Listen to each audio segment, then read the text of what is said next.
Hey guys, it's Derrick here with On the Horizon. Today I've got guest Andrew McKean. I'm sure you guys have read Andrew's stuff if you've been around the industry for a while. You've been pretty popular for a long time. I've been in it for a long time, let's put it that way. There you go. But I mean, we looked at your list, you're working on over 100 more articles this year. So. Yeah. So Andrew is in the writer side, I guess that's the best way to say it, right? Yep. Content production. Yep. Stringing words together, sometimes video, but yeah, I'm a wordsmith, really. Awesome. And it's really fun because my wife's like, "Oh, you're at Andrew's house," because when we started off the podcast, like our first episode, you were guest number 1. So this is really awesome to circle back around and be able to be on site. I don't think I knew that. Really? I know it was early, but I didn't know. Yeah, no, you were like when we crazy. launched it with the 22 Cream. That's right. That's right. So well, it is full circle. We've talked about this at the thermal test, like in March. Yep. I think it was March at Derrick's ranch in Texas, and like we have a good time together. Let's see if we can extend this, and this is the culmination of it. So that's awesome. It's cool for you to be here and actually see this landscape. Absolutely, man. And I so much appreciate it. Guys, if you can notice, we're not in the studio. We're actually in Glasgow, Montana, which you're on Andrew's place doing a deer hunt, which you're gonna see the video coming out really shortly. We take a great deer, and I think the coolest place, and I think it's worth talking about now, we were hunting within, a few miles of where Lewis and Clark came down, and that's just like mind-blowing to me. What you listeners need to understand about Derrick is he's like a little kid with a cute sense of history. So the whole time it's like, okay, what would you do if there was a grizzly bear in this coulee? Or what would you do if there's horse and riders on the horizon and we don't know if they're friendly or adversarial? And so it was actually made it fun. It was kind of like living history while we're walking in the footsteps of this place. And the place is easy because it's unchanged. Yeah. There is development in the river bottom and there's maybe some, grain elevators on the horizons, but it is like it was 200 years ago. Which is crazy. That's what I love about the West so much. And it was fun talking to you and kind of how we started this whole hunt about the Milk River, right? Growing up and watching the Real Tree guys and all the VHS tapes of, man, you have to hunt deer in this part of Montana, which is pretty awesome. It's very much like Wyoming-esque with a little twist. Yeah, maybe Saskatchewan. It is big. It is big open country. So I think it was a lot of fun. And again, when we try this mule deer, I'm going to picture in my head that I hope it tastes like it did when they come in 1805, right? Yeah. They have to go get me some cottonwood fire and singe it, maybe burn it a little bit, raw in the middle, yeah. I love it, man. But it's a good, rich history. So we thought today, so it's really interesting. I think any of you guys who grew up in the industry, picking up magazines, learning about new products, and it is just, there's so much new stuff coming at the consumer every day. Yeah. And it is a lot to keep up with. Yeah. I don't know if Derrick wants to head this direction, but just today, we get an optic in the mail. And which you can't talk about, which is so fun. You get all the new stuff. Right, so it's brand new, not introduced to the market yet, but yet, we're handling it together. And so both of us are kind of gear junkies and we're looking at it and okay, just the two of us, like every hunting buddy anywhere, you start to I don't like this. Well, what about that? I wonder what it retails for, what? And so that's kind of my daily life is you get stuff over the transom or you get stuff that somebody's like, hey, would you check it out? And it's both a blessing and a curse. The blessing, obviously, is you get to see everything even before it's in the store. Which you guys can see in the background here.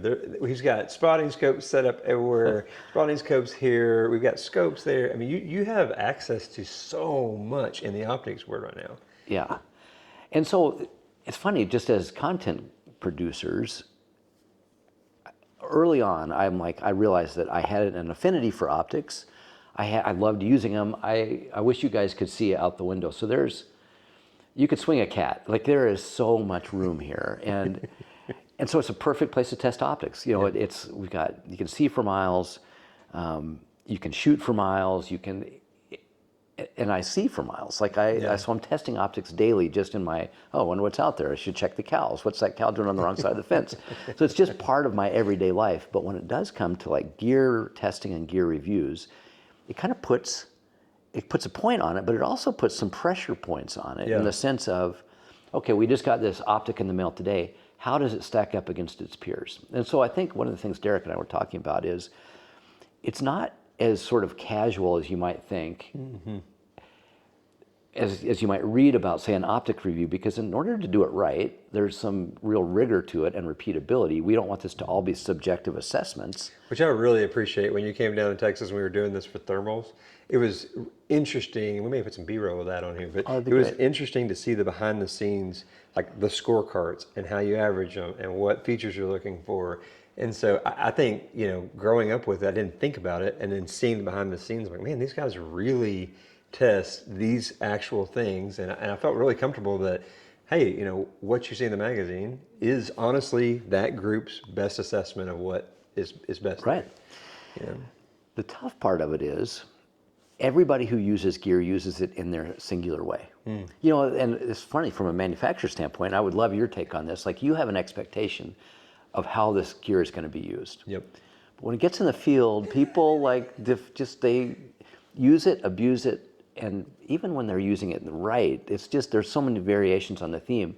So one of the things, especially optics, we've looked at is like, as long as half of our testing can be empirical, repeatable, data-driven, we're okay with the other half being subjective, right? How does a binocular feel in your hand? Like, oh, I hate these eye cups. Well, when somebody says that, that is a super subjective assessment of things. But that's okay. There are some terrible eye cups. There are some horrible eye cups. Yeah, and so I think there needs to be some grace also. Like, subjectivity is fine as long as it's defensible. Like, you can explain why you hate it or why you merge in price points with that? Like, how do you, if I'm going to look at a rifle scope that costs $3,000 over one that costs $300, how do you keep that even, I guess? Yeah, in some ways you cannot, because, for instance, like, in order to, I feel like, to field, just looking at optics, you need to have a robust number of submissions. Like, to say the $300 price point, you need like 3 or 4 of them to like compare and contrast within that category, subcategory. So do the manufacturers work together for that? Like, okay, let's say I'm making up an example. I am Loophole Optics, and I've got this new scope I want you to test. Like, do they pair up or ever talk to Vortex and be like, hey, would you also send Andrew your $300 optic? No, that's on Andrew. Okay, to do that, which is fine. And that's one of the great things about the longevity of this is I've got such great relationships with the serious people in the optics industry, and like, it is no problem for them to say, oh, you're testing loopholes, I'll send you mine. Oh, interesting. Or, you know what, if you can wait a month, we'll have this new product. We just don't have it yet. And the timing is another part of this. We used to do our optics tests in January, February, March, right after SHOT Show. Like, dang, so you missed Christmas, but we missed everything because they were our double issue in the summer. June, July double issue is when we had our big gun and optics test. We no longer print a magazine, Outdoor Life doesn't. So that freed us up to do these tests whenever we wanted to, when it made sense for the buying season or the use season. Well, that doesn't always correspond to when the manufacturers have products available. So it's just always sort of like gymnastics of trying to figure out when the product's available, when we can get the testers ready, because the best tests are platoon tests. It's not just me. Yeah. It's a whole group of people. I'm the captain, but I recruit people who are precision shooters, who are hunting guides, who are using them in different ways, using optics in different ways. So when you've tested these optics, I have to ask, what is the most, you don't have to tell me who, but what's the most surprising failure? Or you got this optic and you're like, this just literally didn't work, or I turned the turret right and it went left. Like, what have you seen that surprised you? Oh man, thank you for asking that question. We didn't talk about this at all. There is a surprising number of scopes, especially from like emerging brands, where you might have IMRAD-based turret, and you have MOA-based reticle references. No. Like, what? Try to do that math, right? Try to do that. I mean, yeah, it's like a surprising number. Interesting. And what has happened is sometimes it's a prototype. I get that. And we will take prototypes, but we also tell manufacturers, hey, we're going to base this on your submission. Oh, yeah, so you better... Don't tell me it's like a prototype that's going to be better in the final production. That won't work. But yeah, and so I get it. So they're mixing and matching parts to get it out the door. Is that because, I mean, I think it's no secret to the consumer, there's so much sourced product right now. So much source And product. is that because of that? That's a big part of it. So, a company may say to their OEM supplier overseas, hey, I want a price point, I want to hit this price point, and I want to have these attributes. Okay. And what they don't do is take the step to inspect it when it comes in to then go out to a writer who's testing it. And that happens a lot. I know it happens with rifles a lot. And so that's hard. So then there's that additional time lag where one of the things, for better or for worse, I have done is we try not to just give a stinking failing grade to a brand. Yeah. What we'll do is call them and say, this brand has failed. How do you want to respond? And a lot of times the brand says, please take it out of the test. Interesting. Which we're fine doing. Or they'll say, geez, we'll overnight you a new one, and sorry, that one was a stinker. But to me, it's fair to the brand because we've got a long-term relationship. We want to work with them for years. But it's a small industry too. It's a small industry. But you could make the case that's not fair to the consumer who might be the recipient of a stinker, and that's fair. Shame on us for not telling them about it. That's fair. But it wasn't in the magazine. Right. Yeah. It's like, buy the ones that you say are good. Yeah. Right? All right, I have to ask, and I want to keep talking about the optics specific testing, but have you seen, you don't have to tell us, or maybe you can tell us, have you seen one brand just day in and day out consistently? Like if you were going to purchase let's say rifle scope, this brand, is always just, everything they send is just solid. It's not surprising, it's not concerning, but it's just consistent. I am going to tell you two brands, and they're both surprising to me. Hawk Optics. Really? Hawk with an E. Everywhere. So it's a British company, and they are big in Britain for air guns. That's how they got their start. Totally. I'm actually really impressed with them. They started off, we call them, one of my optics testers early on called them the Hawkaloogies. Because it was just what is this? It's just sort of this off-brand, but they've been consistent. When they showed up at shows, huge booths, and just the crazy number of SKUs they have is insane. So I would just say that's one to put on your radar. Okay. It's hard to find them at retail. I don't actually know where they distribute their gear, but it's pretty good. Maybe it's just the shows. I don't know. It might be. But the other one is just intriguing to me, especially as we see the evolution of the optics industry from being, I would say, analog, maybe the most analog industry. Right, it's glass and aluminum chassis, and which has been the same since Galileo. Right. Honestly, it hasn't really changed that much. Right. But now we're seeing the integration of electronics in optics. Think about your SIG range-finding binoculars, right? And it's I think we're going to see AI start to show up. Well, that's what I was going to ask you, if you've seen the new Swaro ones. Yeah. So I got on this whole, my father-in-law's a big birder. Yep. Hey, what do you do birder for Christmas? And of course, ChatGPT pulls up and says, check out these Swaro. Oh, it's insane. We took them on a stag hunt to Argentina, and we had them. And so now we're in South America where you have a whole different family groups of birds. Yeah. And these were birds. I love birding. Actually, it's one of the things I can really, maybe it's as you get older, golfing starts to make more sense. I'm not a golfer. And to me, the best use of a golf course is a cross-country meet. That's But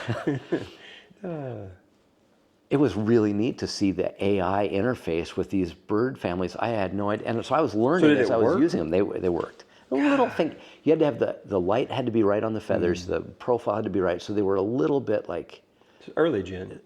Yeah, early gen. It had to be just right, but when it worked, it was kind of magic. Okay, so I got to unpack that one because I've been so curious about that, and I've not seen one. Does it check off hey, I've seen the video? Yeah, yep. Oh my goodness! So it's cataloging this. It will catalog it, and so for birders with life lists, that is super important. And it also, I think I could be wrong, but it also pins it on a GPS. Coordinate. You saw it. So you can go back and look at where you've seen birds worldwide. You can share it with other birders. Man, pretty cool. Expensive, but I feel my father-in-law loves to do the big year and the whole deal, and I feel this is something he needs. Yeah. But the first thing I thought of when I saw him, because I was a wildlife major, enjoy birds. I'm not a birder, But my first thought was, oh my gosh, is this going to come to the hunting community where I can zap this deer and it's going to say, hey, that is a 162. Yep. Oh, that's a 155. And like now all of a sudden I'm AI Yeah. scoring before you pull the trigger. Like it's going to be wild. It will happen. Man, it's crazy. It will happen. You know, there's already basically you can get a rough score just on a photograph. Oh, interesting. Yeah. There's enough algorithmic sort of backgrounding to that like, okay, we know based on ear width or whatever, Yeah. we know, and you know, you got to think about this will appeal to your wildlifeness. Yeah. You've got geographic variations of size Yeah. of deer. Think about the deer you shot here. Absolutely. The body size of that was Huge. monstrous. Telling you, it looked like a whitetail. Yeah, yeah. So anyway, there's going to be variations on it, but I think that's coming. It's like there's just too much that's sort of like progressing to that point. So are you seeing, obviously you don't talk about it, outside of Swirl, anybody else playing with AI right now? Yeah, a little, I mean, SIG, I would say Oh, the other interesting. brand I think is interesting right now is SIG's integration of electronics has probably been the most sort of coherent and like Yeah. thoughtful. Their stuff Integration. just works. And like we were talking the other night with applied ballistics, like it just works and it's fast. Yeah. So, And they've got products at kind of every step. Like if you get into the SIG ecosystem, and one of the things we noticed in our optics test this year, there's it's called the Tango Compact. I can't remember, there's a Tango MSR, which is a LPVO scope, 1:8, I think, by 24, but they've got a similar one that's a 3:16 by 4, 3:14 by 44, something, but that's a $200 scope, ships with a cantilever mount. So for somebody who wants to get into the SIG ecosystem, here's your first step on the rung, and there's products kind of at every step up. And I think that's just really smart to build that brand sort of loyalty. It's so crazy to think, and maybe I missed it. I didn't ever think of SIG, until, Andy kind of moved over there, and like all of a sudden it was like they went from SIG's a gun company to all of a sudden like no, SIG's an optics company that kind of thinks about guns. Like that's how I see them now. Right. Is no, that's who you go to for the long range ballistic binoculars. But that, I think they also broke the seal on the device connectivity with the BDX system. But now we're going to see that from every serious optics company is going to have that. You almost have to. Like right now, I can take that SIG and my Kestrel and the Garmin, chronograph, and they all will Bluetooth to my watch. So you turn any of them on, the watch is like, hey, do you want to connect that thing? And and so all the ballistics are at your fingertip. Yep. Which, man, I don't know. I have a love-hate with it. Yeah, Like I do love gear and I love the long range but then I think it's caused me on the hunting side to become like a little less confident in the like, oh, that's this many yards, boom. Or okay, this thing's happening. It's weird. So one of the great things about hunting with you, I wasn't hunting. I was like, just That's we why were it's fun. buddy hunting. It was Yeah, I fun love for it. me, but Or group hunting. partly because I knew you had the ballistic backgrounding. I didn't care about it. I was just observing in a lot of ways. But honestly, I've been a lifelong hunter, but there really are evolutions of hunting. And though I have all of this technology at my fingertips, I find my satisfaction is going back, making things more simple. Honestly, I want a second plane reticle Oh, interesting.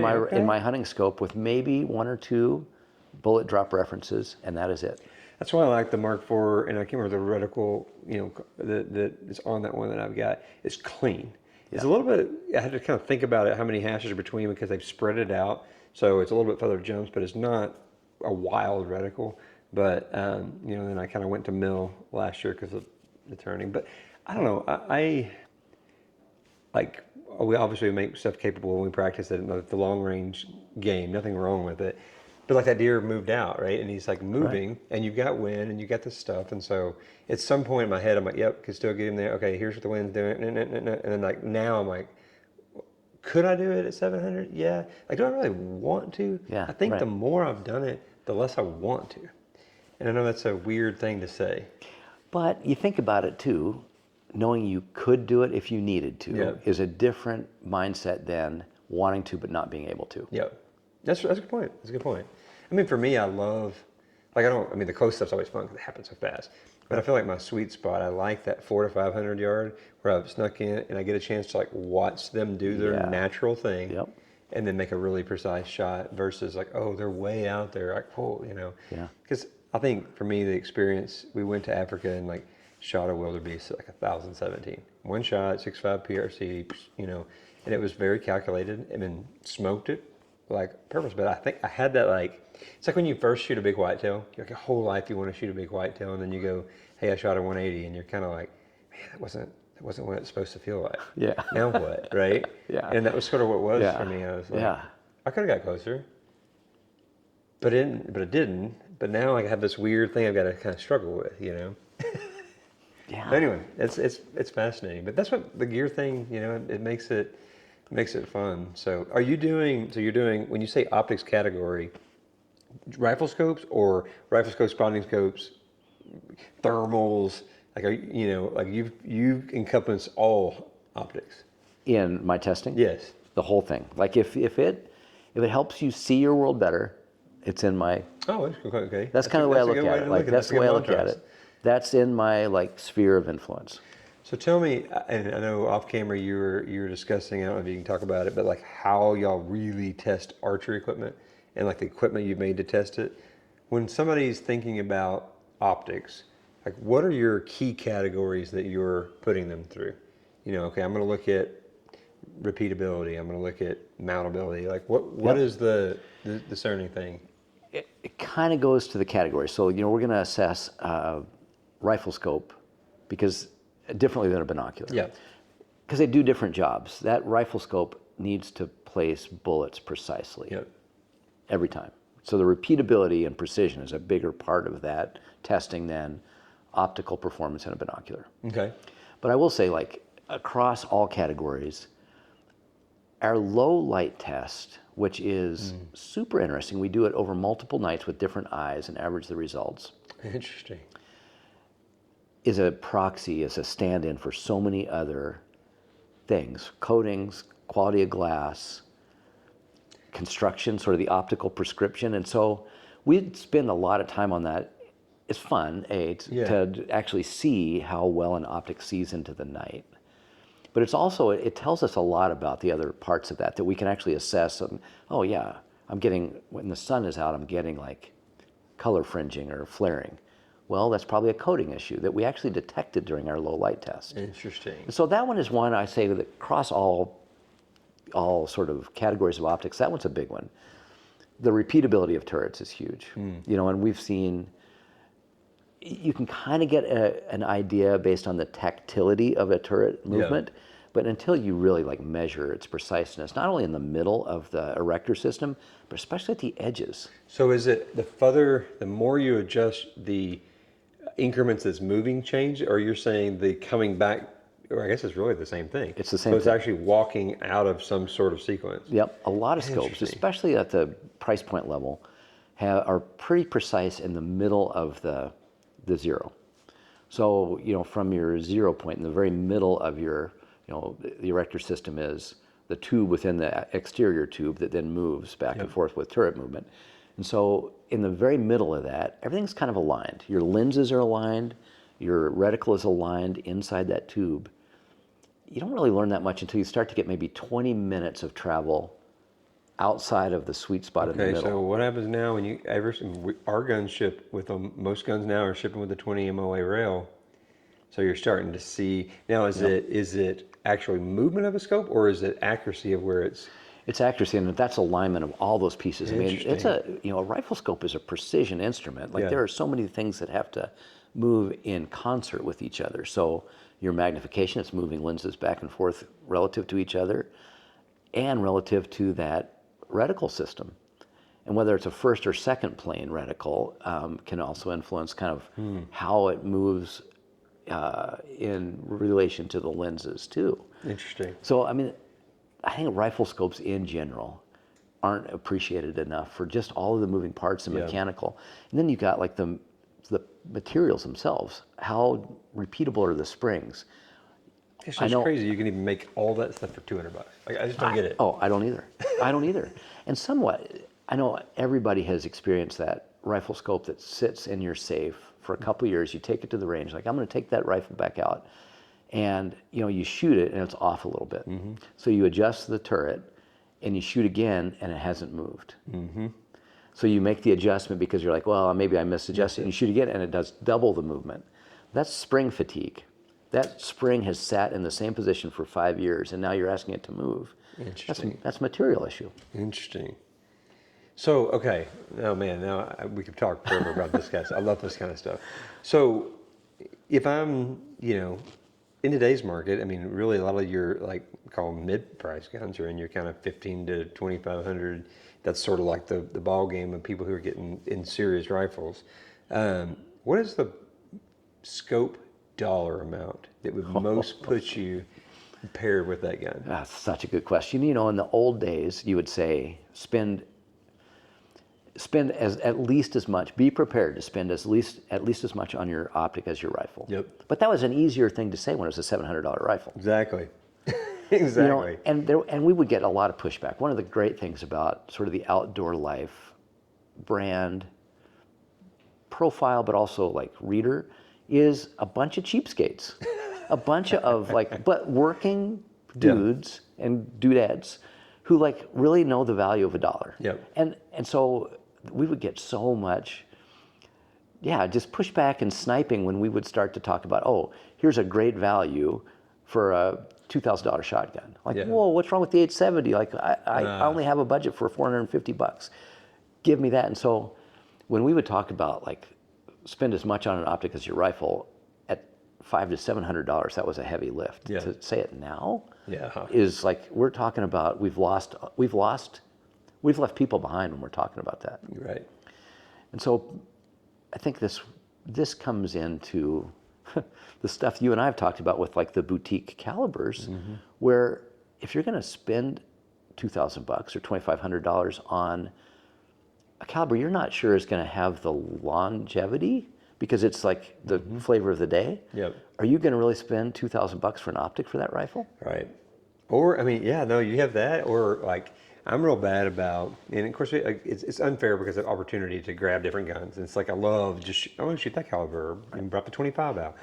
But for me, I've taken a little bit different way and invested in two really good scopes that I trust. Yes. Yep. And then I will be more okay with, that was a neat caliber for a little while, and move on with a different gun. Yep. But keep an optic that I know. I think that is the answer.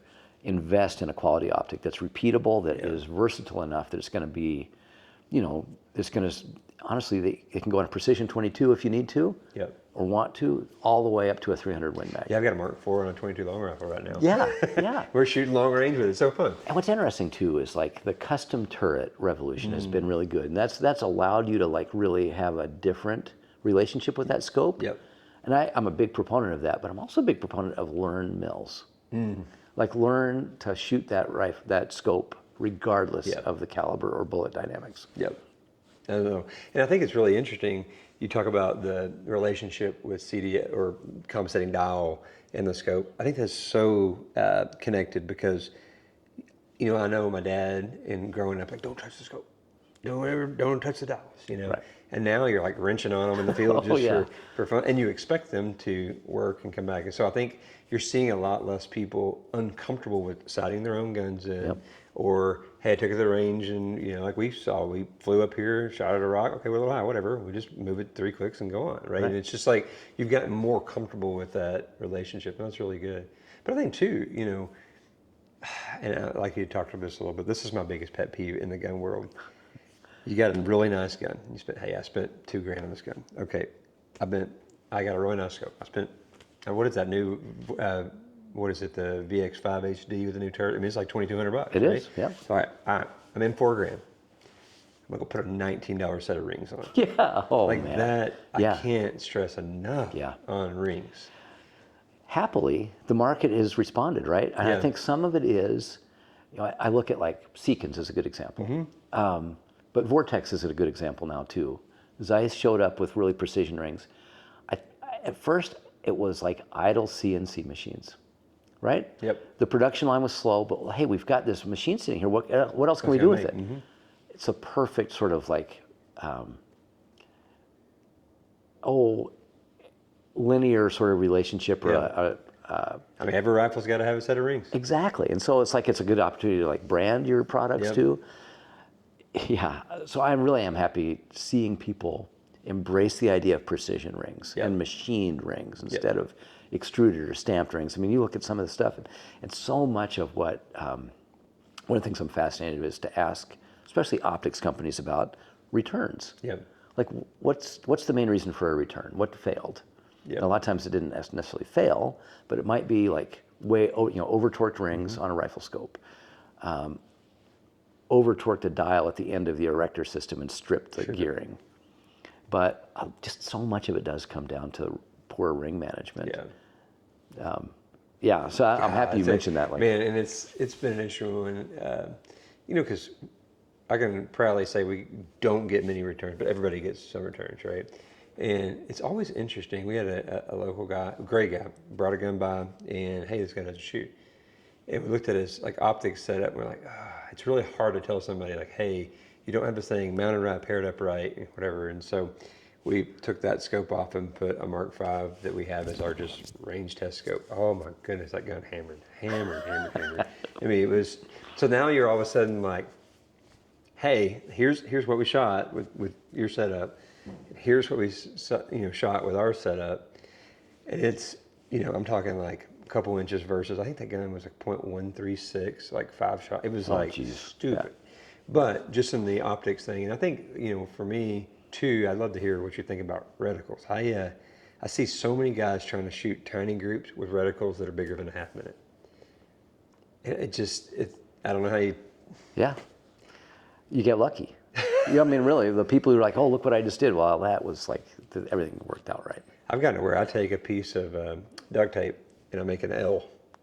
I'm going to saddle that big reticle in the L and just shoot for the corner. It's the only way I know how to do it and try and still shoot a really nice group with it. Yeah. I mean, I get it for hunting. I mean, it doesn't make a huge difference, but it's really hard because if you're trying to, hey, I want to really shoot nice with this gun.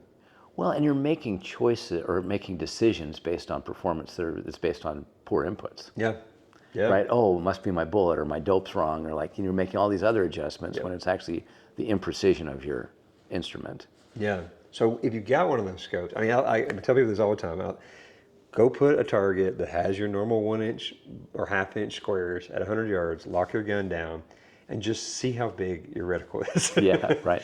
That's why I almost like the ones that have a hole in the middle or a tiny little dot. A floater, yeah. Yeah, so interesting.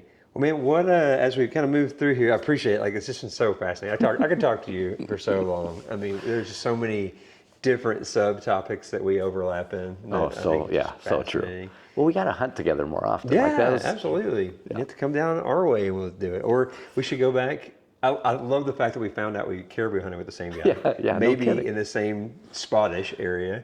Or like the same tent footprint area. Yeah. So like I said, it's just fun. It's a small world. Yeah.